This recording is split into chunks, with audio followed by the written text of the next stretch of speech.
Indagato per omicidio stradale il giovane alla guida dell'auto schiantatasi ieri sera contro il guardrail a San Donà con 2 morti e 3 feriti. Maria Chiara Guida e Alessandro Polato avevano 20 e 23 anni. Le parole dei testimoni, una scena straziante.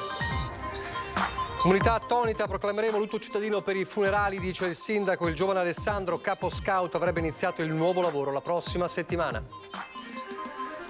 Da domani a Treviso il livello di allerta smog verde grazie alla pioggia delle ultime ore. Intanto l'ARPA va diffuso il rapporto sulla qualità dell'aria in Veneto nel 2022. Sale ancora il prezzo del carburante, il governo mobilita la Guardia di Finanza, ma i gestori insorgono e puntano il dito contro le multinazionali del petrolio. Sempre più complicato per i sindaci far quadrare i bilanci. Il caso di Silea con la prima cittadina che spiega tasse sociali non si toccano, costretti a posticipare le opere pubbliche. L'uso dei tamponi rapidi nella seconda ondata, lo scontro con Zaia e le intercettazioni telefoniche. Stasera la verità di Andrea Crisanti nella puntata di Ring. L'assalto dei sostenitori di Bolsonaro in Brasile, polemiche sull'ex presidente vicino al centrodestra. Da sinistra e 5 Stelle la richiesta che il Consiglio regionale prenda posizione. Il deputato trevigiano della Lega dice fatti da condannare che danneggiano anche lui. Inaugurata a Sant'Artemio una mostra di fumetti dedicata all'immigrazione trevigiana nel mondo, è la prima di una serie di iniziative per i 50 anni dell'associazione fondata da Don Canuto Toso. Telespettatori di Antena 3, buonasera e ben ritrovati. Questi dunque i titoli dell'edizione di Treviso. Prima però, come sempre, come ogni lunedì e come ogni martedì, rilanciamo il sondaggio già lanciato nel corso dei nostri telegiornali di oggi, ed è un sondaggio che riguarda la querela, il caso Zaia Crisanti, l'uso dei tamponi rapidi nella seconda ondata, l'inchiesta, le intercettazioni. E allora vi chiediamo, tamponi rapidi e intercettazioni, chi ha ragione nella faida Zaia Crisanti? Quelle le 2 opzioni che vedete in sovraimpressione. Zaia 0422 162 6691, Crisanti 0422 162 6690. La chiamata come sempre è gratuita. Un Crisanti, senatore del Partito Democratico nonché microbiologo, che questa sera sarà uno degli ospiti di Ferdinando Avarino a Ring, quindi puntata da non perdere dalle 21:15 di questa sera. E allora ve lo ricorderò anche nel corso del telegiornale. Questo intanto il sondaggio, continuate a chiamare, già sono tantissime le telefonate. C'è l'eco della tragedia avvenuta ieri sera a San Donà in primo piano. È indagato per omicidio stradale l'amico alla guida dell'auto che si è schiantata contro il guardrail a San Donà, a perdere la vita una ragazza di 20 anni e un ragazzo di 23 anni. Ed è una comunità sconvolta, ma partiamo proprio dai fatti e anche dalle parole di chi ha visto quella scena straziante. Una brutta scena perché avevate infilzati su quel coso là, mamma mia. È una cosa che ancora non ho mai dormito tutta la notte. È stata una scena straziante quella che si sono trovati di fronte residenti e operatori del soccorso poco dopo le 8 della sera in via Lungopiave Superiore alle porte di San Donà, a poche decine di metri dal Ponte della Vittoria. In questa Seat Ibiza azzurra viaggiavano in 5, tutti poco più che ventenni, amici di lunga data, un passato e un presente nel gruppo scout. L'auto, partita da poco dal piazzale delle scuole, era diretta verso il centro della cittadina. La serata doveva ancora iniziare. Quello che è certo è che la traiettoria della Seat è come impazzita, sbandando è andata a finire contro il guardrail, che a sua volta si è conficcato nella parte posteriore dell'abitacolo. Sono morti così nel modo più atroce Maria Chiara Guida, 20 anni, e Alessandro Polato, 23. Il botto ha richiamato immediatamente i soccorsi, un allarme generale che ha portato sul posto gli uomini del SU M118 partiti dal vicino ospedale, vigili del fuoco, carabinieri. Estrarli dalle lamiere non è stato facile, interdetta l'area. Mentre per Maria Chiara e Alessandro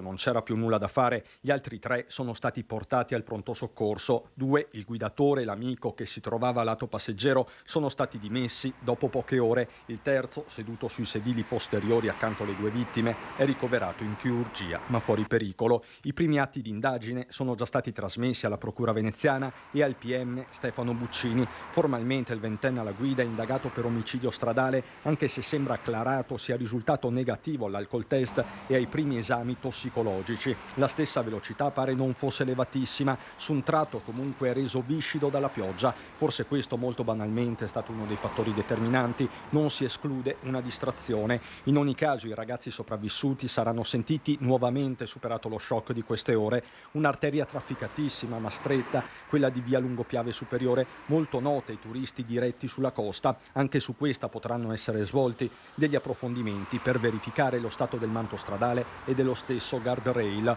Paolo Longato abita qui da quasi 50 anni. Qua in giardino ci sono arrivate tante volte, 3-4 volte le macchine e sono andate a finire laggiù. Il giorno del dolore a Sandona di Piave, proclameremo lutto cittadino per i funerali, dice il sindaco. L'ultimo addio ad Alessandro Polato giovedì 12 gennaio alle 10 nella chiesa parrocchiale di San Pio X. Il giovane capo scout avrebbe iniziato il nuovo lavoro la prossima settimana.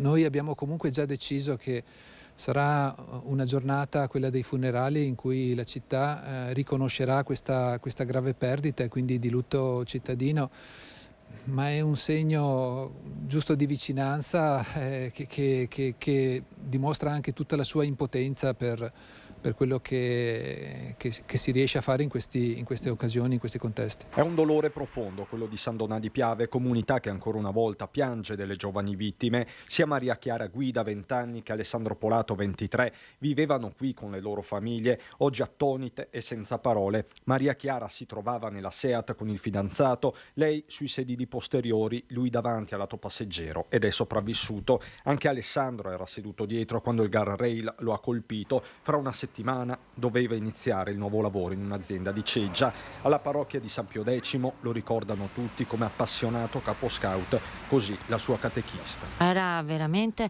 un bravo ragazzo, un alunno diligente, non si può dire niente. Conosco il papà purtroppo del ragazzo che è deceduto e non so cosa dire, veramente. Non ci sono parole.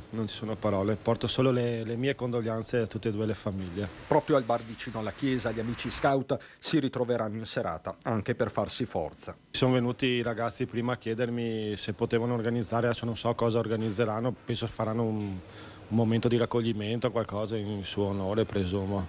Verranno qua verso le 6, penso. Sul posto della tragedia già stamattina anche Romina Ceccato, la mamma di uno dei 4 giovanissimi morti nel 2019 sulla Jesolana, e c'è un tragico filo rosso che lega i due drammi, perché il fratello della ragazza morta ieri sera era il migliore amico del figlio di Romina Ceccato. Io chiedo per favore che è ora di finire, di vedere queste famiglie piangere e sentire noi mamme, sentire noi familiari dire siamo morti, perché quando non hai più tuo figlio che ti viene strappato in questa maniera, sei morto. Sul luogo dell'ennesima strage è arrivata anche Romina Ceccato, presidente di Alba, l'associazione dedicata al figlio Riccardo Laugeni, morto sulla Jesolana nel luglio 2019 accanto ad altri 3 coetanei. Stavolta però è ancora più difficile del solito. Romina abita poco distante, conosce bene i familiari di Maria Chiara Guida. Il fratello maggiore, Federico, è stato il miglior amico di Riccardo e con lei si occupa di sicurezza stradale. Lo stesso Federico così ricordava nel corso di una nostra diretta l'amico perso nella tragedia dei 4 angeli. Riccardo era un tuono perché ogni volta che si usciva, anche tra genitori, e quando lo trovavi in piazza, c'era sempre quel razzo di sole che ti spaccava. Oggi Federico è chiuso nel suo dolore per la sorella, preferisce non parlare, così come tutti gli altri familiari dei ragazzi coinvolti. Vogliamo fare qualcosa. Andavano veloci, le strade erano bagnate, la strada non era messa a posto. Ve lo chiedo veramente con tutto il cuore. Basta sofferenza, basta giovani, se ne stanno andando.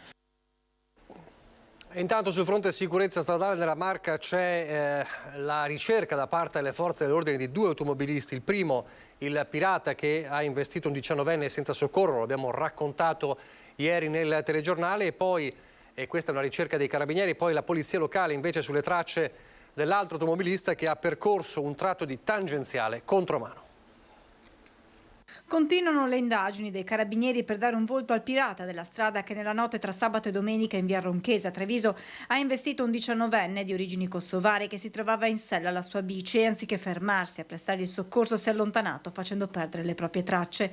A terra sul luogo del sinistro sono stati recuperati alcuni frammenti dell'auto che potrebbero essere utili agli investigatori per risalire al responsabile, che potrebbe essere stato ripreso anche dalle telecamere di videosorveglianza della zona che in queste ore sono passate a setaccio dai militari dell'Arma.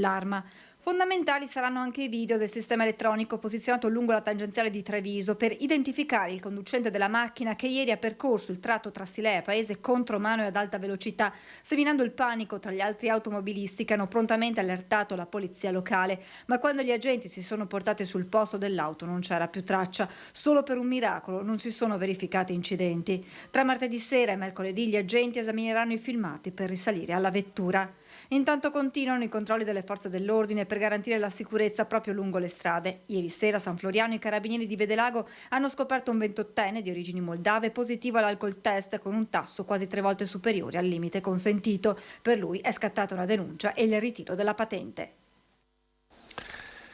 Continueremo a parlare di cronaca fra poco, adesso parliamo di smog. Da domani a Treviso il livello di allerta verde grazie alla pioggia delle ultime ore. Rientra dunque il divieto di circolazione degli Euro 5, rimangono in vigore da lunedì al venerdì dalle 8:30 alle 18:30 quelli dei veicoli di categoria inferiore. Questo è il presente e anche il prossimo futuro, ma c'è nel recentissimo passato il dato della qualità dell'aria nel 2022 appena concluso. Oggi il report regionale di ARPAV, è stato un anno nero anche nella Marca. Solo una centralina dell'ARPAV su 5 in Veneto non ha registrato nel 2022 più sforamenti delle polveri sottili nell'aria rispetto a quelli consentiti dall'Europa, vale a dire 35 l'anno. A salvarsi solo 8 località sulle 38 monitorate, e di queste la Mentà in montagna nel Bellunese. Il dato arriva dal rapporto dell'ARPAV sulla qualità dell'aria nel 2022. Padova, Venezia, Rovigo, i capoluoghi che complessivamente stanno peggio, con centraline che non solo hanno superato ma addirittura raddoppiato gli sforamenti tollerati della soglia dei 50 microgrammi di PM10 ogni metro cubo. Ben 75 quelli registrati dal rilevatore di via Internato Ignoto nel quartiere di Terranegra a Padova. Altro picco, seppure isolato nel contesto provinciale, quello di San Bonifacio nel Veronese, 73. Nella Marca trevigiana 66 gli sforamenti rilevati in strada Sant'Agnese a San Giuseppe, 55 in via Lancieri da Novara, zona Acquedotto, 43 a Pederoba e 38 a Mansuè. Ampiamente entro la soglia consentita, solo 16 sforamenti per la centralina di Conegliano. Sotto i 60 sforamenti annui Vicenza con Schio che anzi si ferma a 21. Le 4 centraline del Bellunese sono tutte sotto quota 10, ma in realtà in Veneto il record positivo di aria pulita spetta a una località della provincia veronese, Bosco Chiesanuova, con soli 4 sforamenti nei 12 mesi.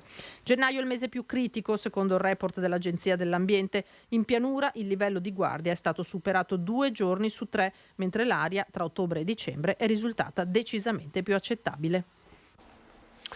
Il prezzo dei carburanti che continua a salire, tanto che il governo ha mobilitato la Guardia di Finanza, i controlli anche in Veneto e nella Marca, ma i gestori delle pompe insorgono e puntano il dito contro le multinazionali del petrolio.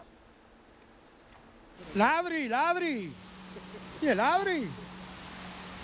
Ma con chi ce l'ha lei? Con i benzinai o con i fornitori? No, quel governo è con i benzinai. Perché uno ha un prezzo, un altro in un altro. Il governo ha fatto una scelta riguardo al bonus che secondo me sarebbe stato meglio prorogare, però... Non si placa la polemica sull'aumento del prezzo dei carburanti al punto che ora il governo mobilita la Guardia di Finanza intensificando i controlli antispeculazioni che il ministro dell'economia Giorgetti aveva già iniziato per evitare eventuali fenomeni speculativi, e la prossima settimana verranno resi noti i risultati dei controlli effettuati. Abbiamo fatto una rilevazione dei prezzi tra oggi, 9 gennaio, e il 30 di dicembre e praticamente abbiamo scoperto, fra virgolette, cosa che già si sapeva, che i prezzi non sono stati modificati né dai gestori né dalle compagnie petrolifere, ma l'unico aumento riguarda le accise introdotte nuovamente dallo Stato. In merito ai controlli della finanza, i gestori precisano che ad essere controllati non dovrebbero essere loro e puntano il dito contro il governo e le multinazionali del petrolio. Vogliamo ribadire, ma proprio con fermezza e anche molto arrabbiati, che accusare i gestori di essere responsabili del caro benzina è totalmente inaccettabile. Primo perché possiamo dimostrarlo con i numeri, quindi che vuole la finanza controllare, gli facciamo delle fatture e vediamo quando il gestore paga la benzina.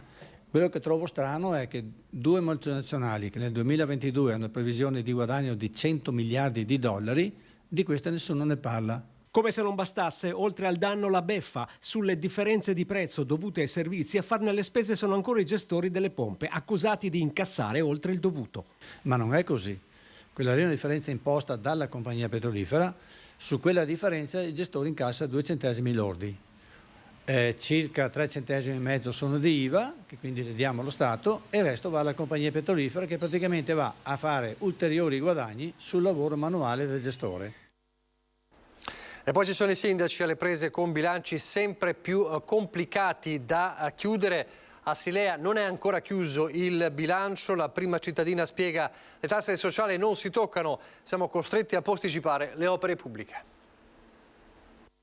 Non ho ancora approvato il bilancio per il 2023 proprio per una serie di incertezze e anche di ritardi nella costruzione del bilancio. Un gioco di equilibrismi, quello a cui sono costretti i sindaci tra aumenti dovuti al caro bollette per il comune di Silea quantificati in 230.000 euro e risorse sempre più risicate. Al momento il sindaco Cendron non ha intenzione di mettere mano alle tasse, non è previsto nella bozza di bilancio, spiega la prima cittadina, che aggiunge come per preservare il sociale si debbano ad esempio contenere le spese per le manutenzioni del verde e delle strade, scelte sofferte come difficile è non riuscire a dare le risposte sperate. Non riusciamo ad aiutare in maniera come vorremmo quelle associazioni, oppure siamo costretti a magari ritoccare quelle tariffe delle sale pubbliche che non riusciamo magari più a garantire con delle gratuità. Per il sindaco si è resa necessaria anche una revisione del piano triennale delle opere pubbliche alla luce degli aumenti tra il 20 e il 25%, facendo slittare alcuni cantieri in programma.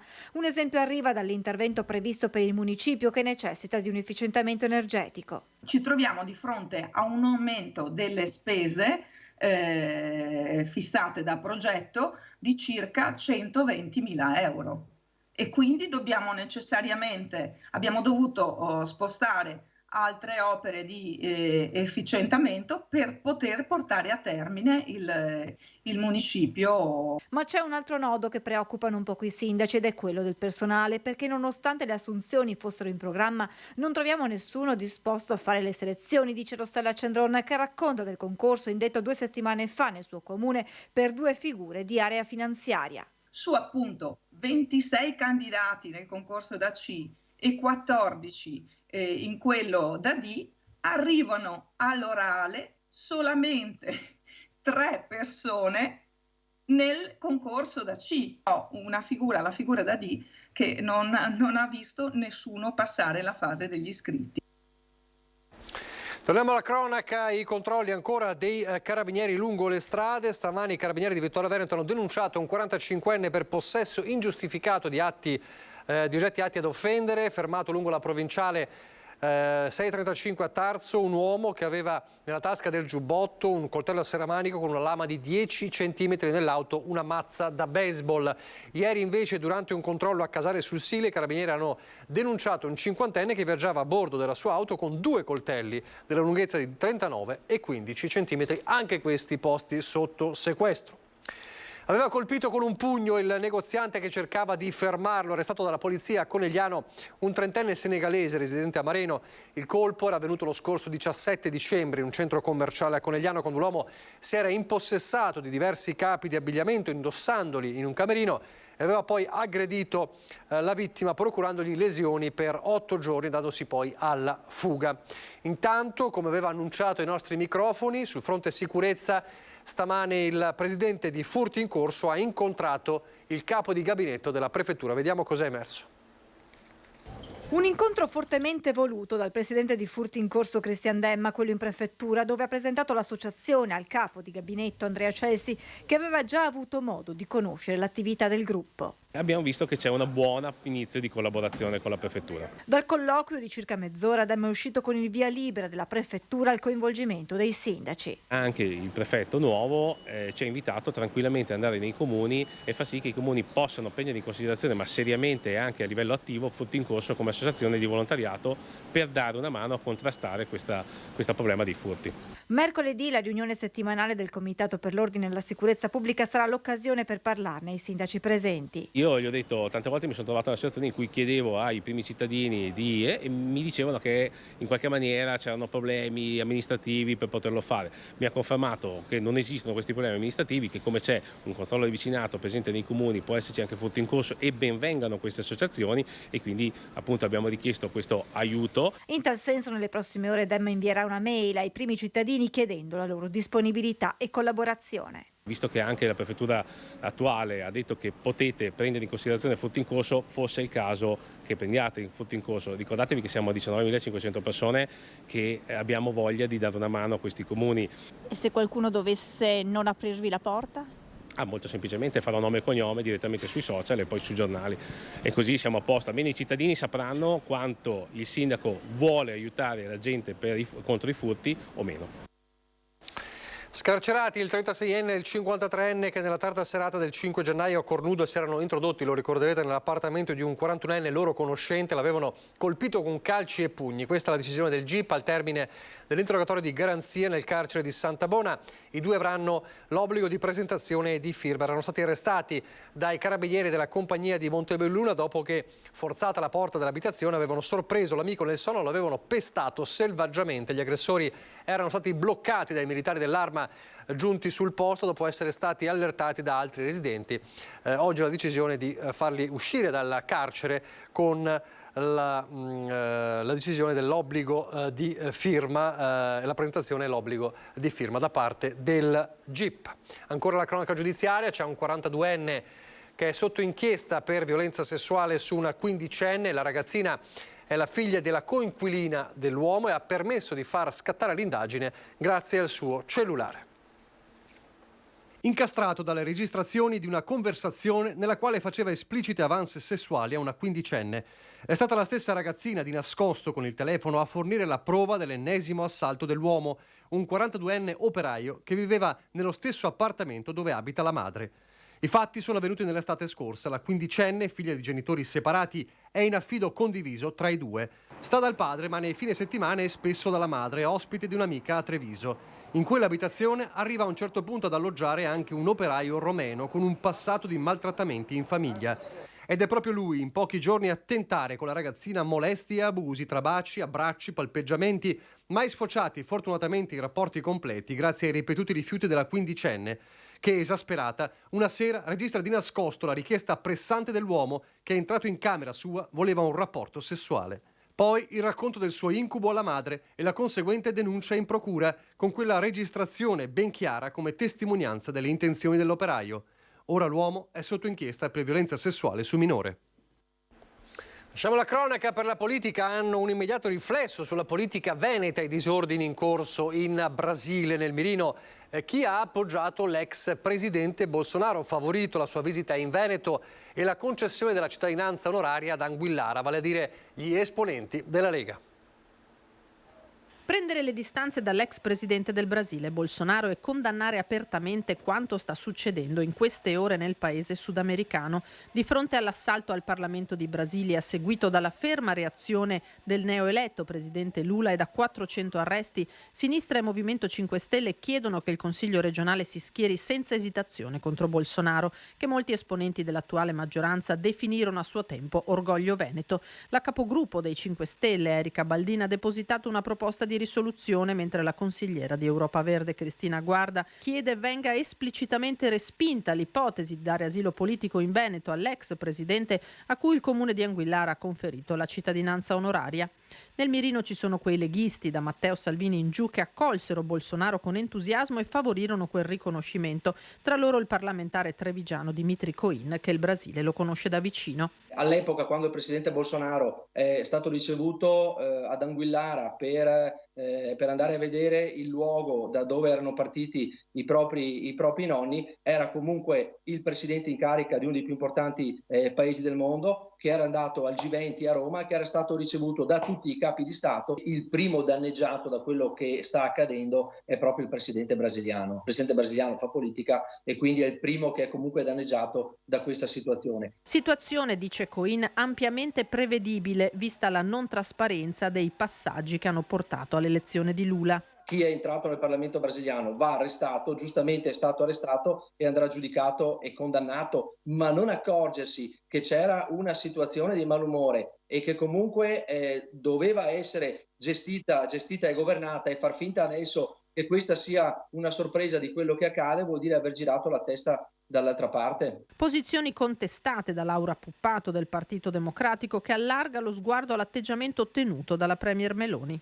Era tardato moltissimo nell'emettere un tweet che peraltro non cita né Lula come presidente né tantomeno il fatto eversivo, il tentativo di colpo di Stato che c'è stato in quel paese. Non è possibile che una premier di un paese democratico non riesca a dividere la situazione, diciamo, di appartenenza politica ai noi di estrema destra della stessa rispetto ai fatti che accadono in giro per il mondo e che mettono a rischio le democrazie.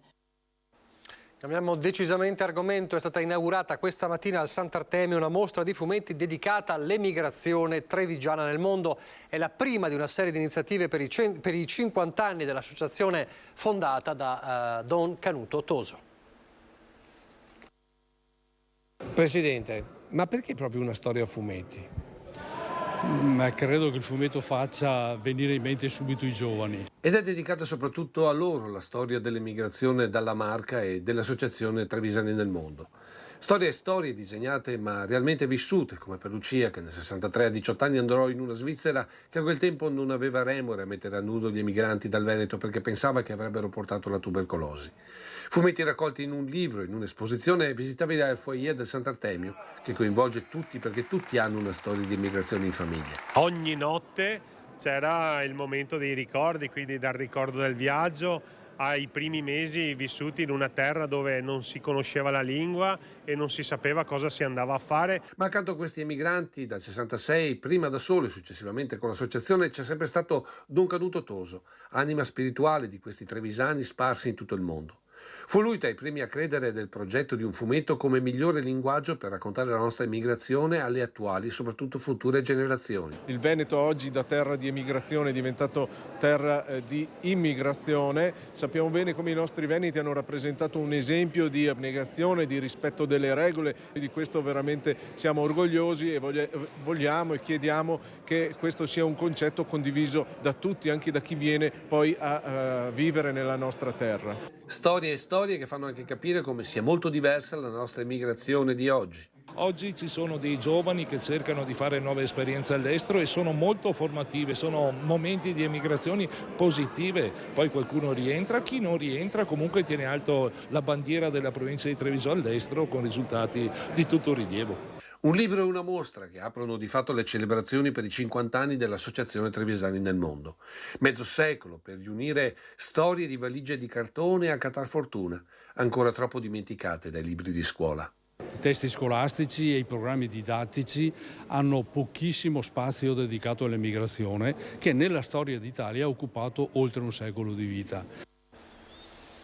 Prima di passare alla pagina bellunese, ringraziamo tutti voi che in queste settimane, in questo mese circa, ci avete mandato tantissimi video con le vostre creazioni, i vostri presepi che abbiamo raccontato e cercato di raccontare ogni giorno. E allora, nell'ultimo che vi proponiamo, ed è quello allestito ancora per qualche giorno, nonostante sia passata l'Epifania, nella parrocchia di Santa Maria del Rovere a Treviso, c'è anche una piccola provocazione lanciata dal nostro Don Adelino. È l'ultimo presepe in tutti i sensi. per titolo e perché chiude le festività natalizie. È quello allestito nella chiesa trevigiana di Santa Maria del Rovere e visitabile ancora per qualche giorno. Il titolo sa innanzitutto di nostalgia per un tempo certamente più duro ma anche più vero. Ormai certe scene non si vedono più in giro, le campagne sono cambiate radicalmente, fino a 30-40 anni fa erano il paradiso terrestre, adesso non lo sono più. Ecco allora la ricostruzione dei covoni d'erba come si facevano una volta, così come la caneva per il vino e i salumi. E ancora la ricostruzione degli antichi mestieri attorno al bimbo in fasce che rappresenta la rinascita. Tutto questo messo insieme forse per l'ultima volta. L'ultimo. E perché purtroppo ho perso quasi tutti per la strada. Se c'è qualcuno che può darmi una mano, io sono qua e potremo continuare questa bella tradizione del presepio in chiesa a Santa Maria del Rovere. Ma questo ultimo presepe vuole lanciare anche una piccola provocazione proprio con questo bimbo in fasce. A quanti in questi ultimi giorni stanno riponendo casette, luci, meccanismi vari e statuine, più per abitudine che per convinzione. Per San Francesco era una provocazione per tutta la Chiesa. Ma allora la sua provocazione è quella di dire: non mettete via tutto il presepe, ma tenete ancora una statuina. Perché? Perché quel bambino Gesù è la speranza per ciascuno di noi.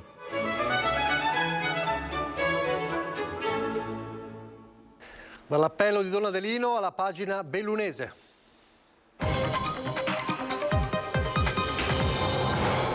E apriamo con il cordoglio, l'eco del cordoglio che da Belluno passa a Mestre, da Mestre ritorna a Belluno, il cordoglio per la morte del 56enne Manlio Millo che è morto ieri durante la mezza maratona di Trieste, originario di Belluno, da tanti anni a Mestre, tra i tesserati della società sportiva Venice Marathon. Oggi appunto è il giorno del ricordo e del dolore. Permettetemi di esprimere il mio cordoglio alla famiglia, a Francesca e a tutta la famiglia di Manlio e da parte di tutti noi della Venice Marathon, ma credo di tutti noi, tutti gli sportivi. Nella voce addolorata e scossa di Piero Rosa Salva, fondatore della Venice Marathon, il dolore per l'improvvisa scomparsa di un amico e tesserato della nota società sportiva veneziana, Manlio Millo, 56 anni, accasciatosi a terra per un improvviso infarto che non gli ha lasciato scampo ieri a Trieste, nel corso della mezza maratona di 21 chilometri davanti alla moglie Francesca. Con la moglie infatti non stava correndo ma stava camminando, quelle andature veloci che appunto si usano in questo caso, e ovviamente Manlio aveva fatto tutte le sue certificazioni mediche che sono depositate e che sono perfettamente valide, che scadevano annualmente ma che anche recentemente lui aveva provveduto a fare. La prima a praticargli la respirazione artificiale la moglie, quindi gli addetti alla gara, il soccorso alpino con 12 operatori tra medici e infermieri, infine la disperata corsa in elicottero verso l'ospedale di Udine. Ma ogni tentativo di rianimare il consulente farmaceutico è risultato vano. Poi sentiremo magari gli accertamenti che saranno in corso eventualmente. Manlio Millo, bellunese di nascita, con la famiglia d'origine ancora presente nel quartiere bellunese di Cavarzano, con il padre Omero, insegnante molto conosciuto tra le Dolomiti, da tempo si era trasferita a Mestre con la moglie Francesca e il figlio Davide. Persona di compagnia che amava fare squadra, lo descrive così Rosa Salva. In attesa dalla data dei funerali, nel veneziano già si pensa a come tributarlo. Naturalmente organizzeremo un momento di ricordo adeguato per un amico. Ma c'è un altro lutto che sconvolge il bellunese, la commozione in tutta la provincia per la morte di Peppino Zangrando, avvocato di altissimo livello professionale che fu dirigente del PC bellunese, consigliere comunale del capoluogo e consigliere provinciale. Zangrando aveva 92 anni e si è spento nella sua casa di Belluno. Era un altruista, una persona per bene, lo ricorda l'avvocato Gino Sperandio, mentre il presidente della provincia, Roberto Padrin, si sofferma sulle capacità professionali di Zangrando, messe a disposizione delle comunità locali nel processo del disastro del Vajont, nella causa contro le stragi naziste in Valle del Biois e nell'attività di difensore civico.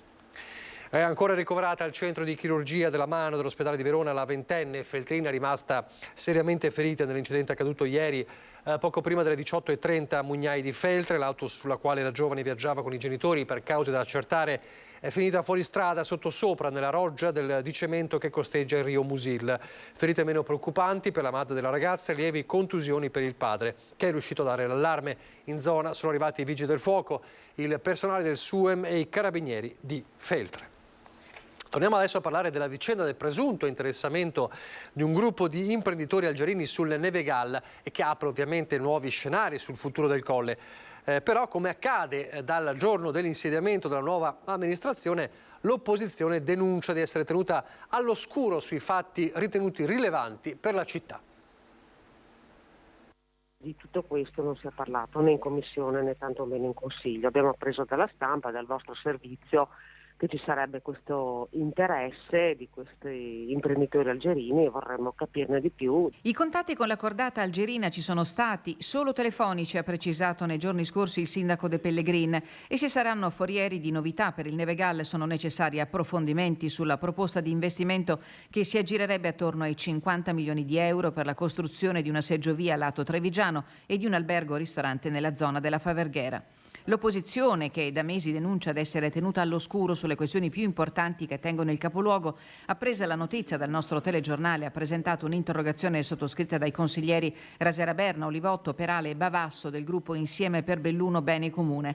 In particolare il gruppo chiede di sapere come l'iniziativa possa in qualche modo interferire con il complesso bando di gara per la gestione degli impianti. Abbiamo visto delle determine pubblicate all'albo con degli aspetti appunto di cui non conosciamo i dettagli, perché non abbiamo più saputo niente da parte dell'amministrazione comunale, se non le risposte che abbiamo alle interrogazioni che abbiamo presentato in consiglio. Ci sono dei valori esposti in questo determine che ci lasciano un po' perplessi. Per ricucire la situazione, il luogo ideale dello scambio di informazioni sul Colle, in mancanza della Commissione Nevegal, basterebbe solo se si volesse, afferma Lucia Olivotto, avviare un dialogo in commissione prima. Anche questa questione, la cordata algerina, questa questione dell'interessamento presso la Regione per l'ottenimento di ulteriori contributi, vorremmo capire come si intersecano all'interno di questo bando. Al momento resta l'impegno del primo cittadino di informare i consiglieri sull'eventuale evoluzione della proposta a tempo debito e se ve ne saranno le condizioni.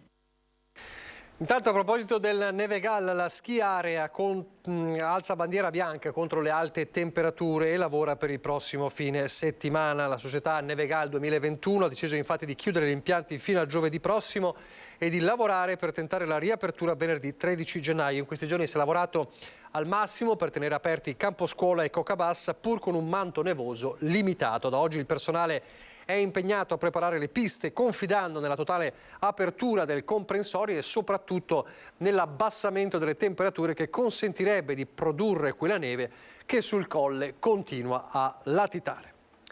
Anche a Belluno, come molte altre città d'Italia, nel luogo simbolo della sua resistenza, ha voluto lanciare un ponte di solidarietà verso chi sta alzando coraggiosamente la voce in Iran. A organizzare il flash mob nei giardini di Piazza Martiri è stata la comunità politica che si riconosce nel gruppo consigliare Insieme per Belluno Bene Comune. Davanti al monumento dedicato alla resistenza, spiega Marco Perale, abbiamo espresso solidarietà a chi oggi sfida il regime sanguinario degli Ayatollah che sta imprigionando e uccidendo i suoi giovani. All'iniziativa hanno preso parte anche i movimenti Non Uno di Meno e il coordinamento Pace e Disarmo. Ed è davvero tutto, vi lascio alle previsioni del tempo. Grazie per averci seguito. Arrivederci.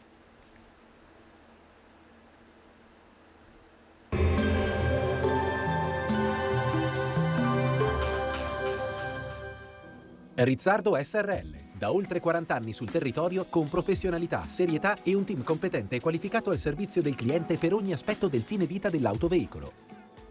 Bentrovati al meteo. Pressione atmosferica in aumento, torna il bel tempo sul nostro territorio. Vediamo insieme il dettaglio di martedì 10 gennaio. Sul Veneto ampio soleggiamento, i forti venti di maestrale spazzeranno via le nubi rendendo il cielo praticamente sereno come non si vedeva da parecchio tempo. Temperature con variazioni di carattere locale, minime tra -1 e 3 gradi, massime invece tra 8 e 13 gradi all'incirca. Spostiamoci ora sul Friuli Venezia Giulia. Anche in questo caso tanto sole, cielo in prevalenza sereno o poco nuvoloso su tutta la nostra regione. Temperature minime tra lo 0 e i 6 gradi, massime sui 10-12 gradi. Infine diamo uno sguardo al Trentino Alto Adige, dove sarà soleggiato con venti settentrionali localmente forti, soprattutto in quota. Temperature minime sotto 0, massime sui 4-6 gradi all'incirca. Dal meteo di Antena 3 per ora è tutto, grazie per l'attenzione, arrivederci.